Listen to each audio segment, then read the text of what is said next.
Mimic, το καινούριο βιβλίο του Sebastian Fitzek από τις εκδόσεις Διόπτρα. Βρίσκομαι εδώ στη Δεσκάτη, μόλις το ολοκλήρωσα και όπως λένε και στο χωριό μου, it blew my mind. Μιλάμε για την απόλυτη βιβλιάρα.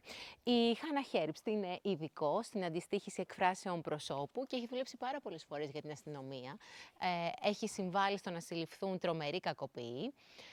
Μόνο που αυτή τη φορά βρίσκεται αντιμέτωπη με ένα ιδεχθές έγκλημα που αφορά την ίδια.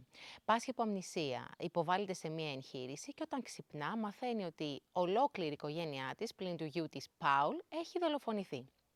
Πώς το μαθαίνει αυτό?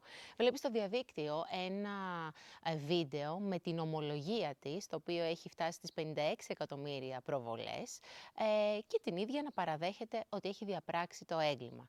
Είναι όμως έτσι. Δραπετεύει από τη φυλακή για να πάει να βρει τον γιο της.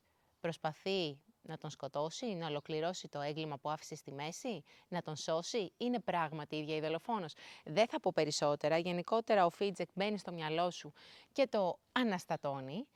20 Μαΐου, Public Συντάγματος, 8:30, να είστε εκεί. Θα έχουμε μια one-to-one συζήτηση με τον Γερμανό συγγραφέα που έχει βάλει την υπογραφή του σε τόσα best sellers. Σας περιμένω όλους. Καλό Πάσχα!